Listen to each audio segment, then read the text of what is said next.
With the MMA world being put on hold, a lot of surprises coming around, and we saw that UFC may be back quicker than we anticipated, and with a pretty kick-ass and crazy main event to boot, and a card as well. I'm talking about the May 9th potential card happening in America for the next UFC, and the man here to give us his reaction and breakdown to this huge card potentially happening is a friend of the show, John Morgan. Of course, you know him from his amazing work with MMA Junkie and everything that he does on Fight Week. John, thank you so much for joining us to give a reaction to what is absolutely very interesting, to say the least, news reported by Brett Okamoto just now, which is that Dana White is targeting a UFC event for May 9th as the next show, featuring such fights as Tony Ferguson versus Justin Gaethje, Henry Cejudo versus potentially Dominic Cruz, Amanda Nunes versus Felicia Spencer. I saw that, Cowboy Cerrone might be fighting Anthony Pettis, Francis Ngannou. From getting shut down by Mickey Mouse last week and having all future events postponed to now targeting May 9th, how do you think the UFC believes they could come back so quickly? Yeah, it's pretty intriguing, right? I mean, what a complete 180 in such a short period of time. I mean, listen, you knew kind of that Dana White wasn't going to sit around and just, sulk and hang his head and just go, well, I guess that's all we can do, I think even in his last interview that he did with Brett Okamoto, when they announced the cancellation, he said straight up, he was like, I'll see you in a month. I mean, so right there, he was hinting that, hey, we're going to be back in a month. And it sounds like that's exactly the timetable they were heading for. For anybody that doesn't know, especially with your audience in Australia, the states of California and the state of Florida have handled this whole COVID-19 outbreak situation very, very different. The Florida governor was kind of chastised a little bit for allowing spring break to carry on, within the past couple of weeks, which of course is a huge economic driver for the state of Florida. It's, a bunch of beaches and obviously places people go to hang out. And they allow stay open, and they allow these things to happen. And unfortunately, it did seem to spread the illness a little bit. But you could tell the attitude of the state of Florida has been a little bit more cavalier about how to handle these things than, say, the state of California, which has been much more conservative. So, we don't know for sure that that's where this event is going to take place. But it seems very, very likely. The people that we're talking to behind the scenes, it sounds like the May 9th event is targeted for Florida. And it was just, today, and that it was revealed that, the WWE had essentially been deemed essential business in all professional sports. If they have a national audience, but they can be contested behind closed doors without fans, are deemed essential businesses by the state of Florida. So even though they are under a kind of a stay-at-home order right now, they are allowed to have these essential businesses operating. So it's just basically two very, very different political environments, two very, very different handlings of the pandemic. And, of course, that's the state's rights. They can handle the things they want to. And so that seems to be opening the door for this card to happen. Now, important to note, you still got to get an athletic commission to sign off on it. And of course, the Association of Boxing Commissions did briefly kind of stand up and say that, we want to shoot this thing down.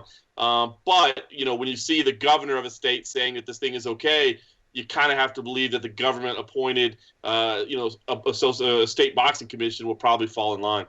Well, yeah, I was wondering, because obviously with UFC 249, Dana White was adamant that it was going to happen, and then we saw what happened. And you mentioned the government. As per Andy Slater, Adam Silver, Rob Manfred, Roger Goodell, Gary Bettman, Robert Kraft, Jerry Jones, Mark Cuban, and Dana White, and Vince McMahon, they are all part of a large group that will help advise on how to restart the economy, President Trump says, and Brett Okamoto confirmed. So these are obviously the heads of the biggest sports leagues in the country. What do you think of these guys advising Trump and, maybe having contradicting and rather biased views compared to the top scientists who don't have a financially biased view, when it comes to handling the coronavirus? I feel like these sports leagues are like, hey, economy, money, and then the scientists are like, dude, safety, and especially when you consider what's going on in Florida. Yeah, you know what? I did think it was a little bit bizarre. I thought initially maybe the tweet was worded incorrectly, found out that was not the case, went back and watched the footage. I mean, a fine collection of very, very smart businessmen. I mean, yes, they're all involved in sports, but they are smart businessmen as well. But restarting the economy seemed like a little bit of an odd choice for that collection of individuals. Again, very, very intelligent in the business world. They understand, but it seems clear probably what the motivation is there. I mean, look, Donald Trump has made it clear from the start. I mean, originally he was saying, hey, we want to have the country up and running by Easter. That got pushed back a little bit, but now he's he's still pushing to get things up and running. And, I do get it to a degree. I mean, trust me, the economic situation here in the United States, as I'm sure many countries around the world, it's not great right now. I think we've had like 17 million people already file for unemployment in the first 3 weeks of everything being shut down. Our own company has had mandatory furloughs as well for our employees, including myself included. So, I mean, it is impacting a lot of people. So I do understand people's desire to get the economy up and running again. But it is important to listen to the scientists and to pay attention to the data as well. Now, again, I've said from the beginning, I don't have a problem with the UFC handling it. I do think events can be handled safely. I do think there is just a list of protocol things that need to be handled, and it will be interesting to see how the UFC mandates those. And behind the scenes, again, as much as Dana White has been out front saying, pressing forward basically and telling the media to don't worry about where his event's taking place and all that. When you speak to people behind the scenes, and it seems that he's being very detail oriented and trying to address every concern so they can operate safely and that he's not operating irresponsibly. So it's tough, man. I mean, I get it. It's a tough decision for anybody right now, this balance of, how much can we do to contain the spread of this coronavirus, but at the same time realizing, that our economy is literally collapsing around us as we sit inside our houses. Well, I mean, you kind of touched on it. I wanted to sort of ask you how important you think that is, because I guess on one hand, safety should be the number one priority, right? But you just mentioned it. If the economy collapses, I'm not a financial guru, but that could obviously spell trouble. And I just wanted to sort of get your thoughts as a media member. This is so crazy. I feel like everybody's in two minds. On one hand, you need to earn a living. MMA Junkie and USA Today, you need articles, you need content to cover it. People are, losing their jobs because of this. At the same time, you want to be sort of safe. So do you think this is a wise move for the UFC to do this? I do get the sense that they are pushing and they will try and get this as quickly as possible, regardless of what any scientist thinks. Again, listen, I've been in the minority, especially among media people from the beginning in this, that I said, listen, I think the UFC can do this. Because unless we're going to sit around and wait for there to be a vaccine ready and that the vaccine has been readily spread, we're still going to have to follow these special guidelines. I read an article today from an expert who said, he doesn't really see large crowds gathering or fans at sporting events until late 2021, at which point, the vaccine would be available and hopefully widely distributed at that point. Listen, I understand it's risky to a degree. The biggest argument certainly against it is, if you're taking up necessary hospital beds with fighters who are injured from a fight that need to be addressed. I mean, what kind of a jackass are you if you're taking up a room because you got in a cage fight from people that need it? But I think, the UFC is taking steps to address that, saying, listen, we'll have a level 1 trauma center on site. They're certainly not going to go to a community where the healthcare system is overwhelmed and in bad need of resources and that sort of thing. I mean, I think the UFC is going to be aware of that sort of thing. So listen, there is a balance. But what I've been saying from the beginning, and I hope everybody understands, is that, if May 9th is too soon for you, if June 1st is too soon for you, if July 1st is too soon for you, if August 1st, just understand, no matter when that first event happens, it's still going to have to be held under the same set of circumstances. You're going to have to take all these necessary precautions. You're going to have to follow all of this criteria, because I don't think we're going to see fans at sporting events in the United States, and I would say most places globally, for the rest of this year. I just don't see any league wanting to do that. So, in a sport where there are, yes, of course, the fighters themselves, they're going to have contact. There's no way to eliminate that. It's very much a contact sport. But you can kind of limit the rest of the amount of personnel and the rest of the amount of exposure. So, I guess that's my thing, is people that said April 18th was too soon. I get it. Now, if you're saying May 9th is too soon, okay, understandable. But no matter what date it is, again, the same protocol is going to have to be followed no matter what day it is. So please understand, unless we're willing to sit and wait for a vaccine to be developed and widely distributed to everybody on the face of the planet, we're still going to have to follow these guidelines. So that's why, for me, I'm okay with them trying to push forward, with the understanding that there are, guidelines and protocol that will have to be adhered to very closely. And that's one of the reasons I said from the beginning, and obviously talk to you guys. One of the reasons I feel it's important that we cover it as media is to go there and make sure that all the protocol is being covered, and make sure that the company is adhering to all the standards that, are being set in place by medical professionals. And just a side note, a cute cameo from your son in the background there before bringing a bit of brightness to this conversation. So it is a situation where May 9th is soon, but it could also be a case where May 9th isn't soon enough. Florida is a state that's getting worse and worse as the days go on, and everything changes on a daily basis in this thing. So obviously the UFC is trying to stack the card, trying to get as many big names on there because it could possibly be one of the last chances to do it in Florida before everything changes. But do you think there is enough? Do you think it's too late? Do you think by May 9th things may completely change in Florida, especially considering that the infection rate is just going off the chain over there, and they're away from the peak, which I would be guessing could be around May 9th? It's a very fair question, and I will admit to you that I have been incredibly wrong about this thing along the way as to kind of how it would change things and how it would affect and impact things. So Florida does seem like the clear winner right now because of the timing of the governor's orders and the ruling in favor of WWE.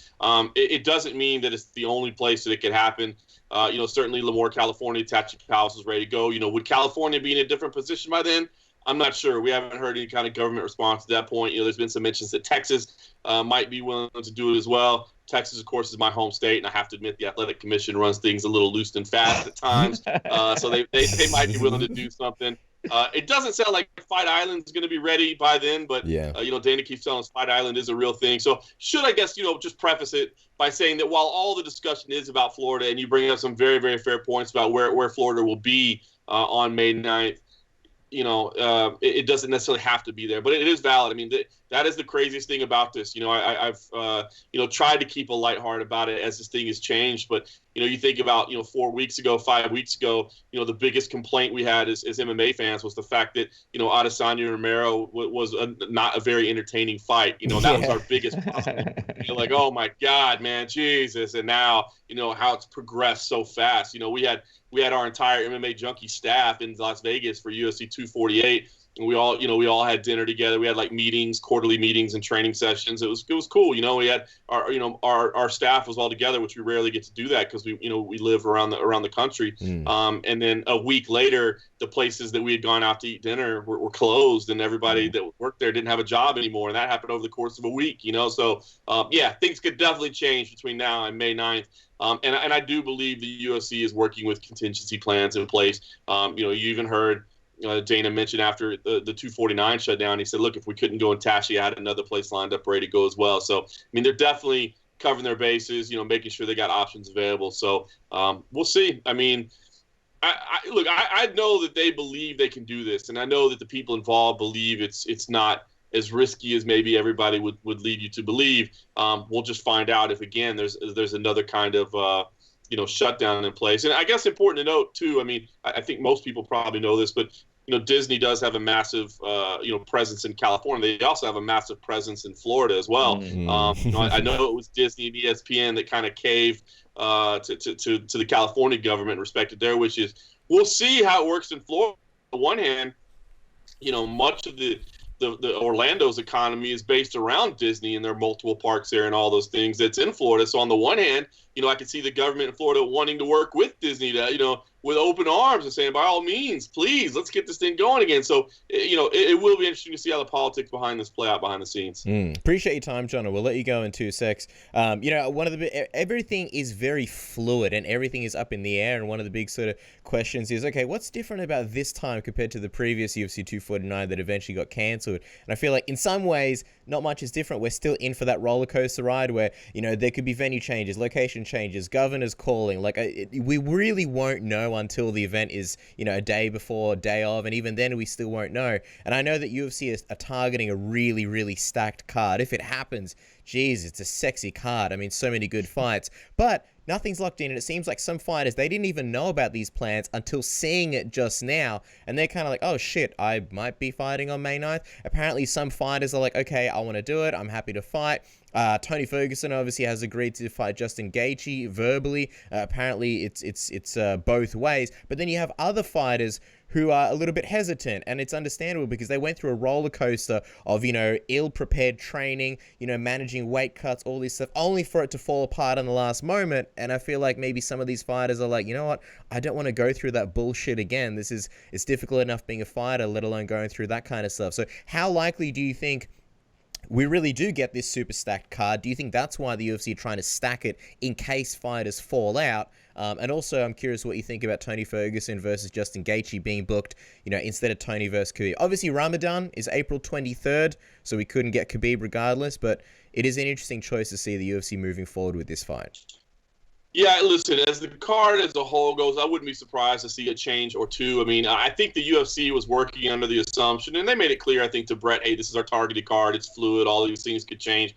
But immediately, as soon as the ESPN reported the card, everybody on our staff here at Junkie started reaching out to fighters and reaching out to managers. There were quite a few that were like, first I'm hearing about that, brother. But, I think the UFC was understanding that, like, hey, everybody's trying to get rescheduled, and we got to start somewhere. So let's just start somewhere, and then let's go there. You know what I mean? And so I wouldn't be surprised to see a change or two. I don't think we'll see massive changes. And I would say to anybody, if there are any changes, let's call off the dogs with the MMA fans of saying somebody's scared or somebody's this and that. I mean, if people don't want to fight during this situation, they deserve a free pass. This is a unique situation. I think if anybody says, hey, just not for me right now, stop with the, Khabib is ducking, or Rose Namajunas was ducking, and then, you know what I mean? Just stop with that. So I wouldn't be surprised to see a change or two, but I think the card's going to go. It did seem in talking to people, it's like, well, I haven't heard about that, but I am ready to fight, and I would like to get something done. So, I think the card will stay mostly intact if I'm just guessing.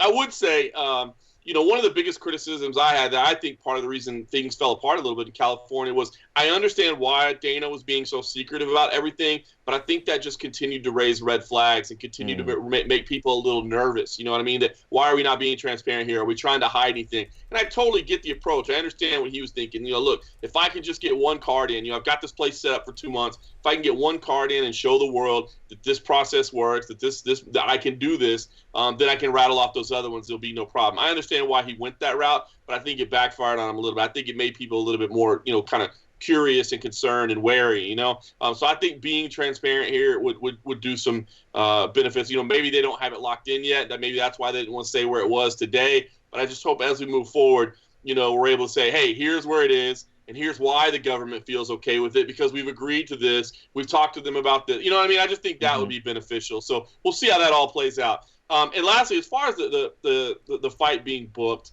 I kind of was in favor of Tony Ferguson waiting for Khabib Nurmagomedov until September. I know that's a long time out. I know it's a long time out. But that said, again, difficult to question his motivations as well. I mean, look, he had been preparing for a fight, ready for the moment of his life. Maybe he feels like he's peaking. Maybe he just feels like he's dialed in. Maybe he just wants to put some money in the bank account because again, there is the whole thing of, what if September rolls around and the world has changed dramatically? And, I mean, there is so no way of predicting the future right now. You know what I'm saying? The thing is that, like, for Tony, the thing that sucks is, I mean, beating Gaethje would obviously be huge. I mean, Justin Gaethje, as tough as they come, we know the fight's going to be fantastic. I mean, there's no way you could put those two guys in a cage together. It's not entertaining. The problem is, winning the interim belt again doesn't really necessarily do anything special for the legacy. I think it would be a damn shame if he lost this and then lost the opportunity to fight Khabib and lost the opportunity to get the unified title. So there's a lot on the line, which is why I would have said, if I was managing Tony Ferguson, strictly based on, knowing all the facts, I would say, hey, let's wait until September. Khabib is the fight. The unified belt, that's the goal here. I would say wait. But again, there's so many question marks behind the scenes. Does he need money right now? I mean, does he need to fight so he can collect that paycheck? And it should be a pretty hefty paycheck from what I'm understanding, that, in order for him to stay involved in this thing, he was able to negotiate a couple extra dollars in the pocket. So, maybe that's worth it to him. And again, maybe he just says, listen, you know what I think would be better? I think it'd be better for me to fight in this time, knowing that between May and September, 4 months, I'll recover from anything that happens. But me keeping my timing sharp, me being the guy that's, been in there more recently, maybe that will help me more. So, I personally probably would have recommended him waiting, because the other fight that you might lose out on is the bigger fight. But again, man, the world is changing every day. There's no guarantee that Khabib's going to be ready in September. So I can understand his some of the reasonings that he might have had for going ahead and taking it. I'll tell you what, it's quite a gamble. We'll have to see if it pays off for Tony Ferguson. Roller coaster, as Casper mentioned, and maybe at Disney World in Florida, UFC World in Florida, there is where it all goes down. John Morgan, MMA Junkie, MMA Roadshow. Of course, follow the man on Twitter. We appreciate you coming on, John. Thank you so much. Always a pleasure, guys.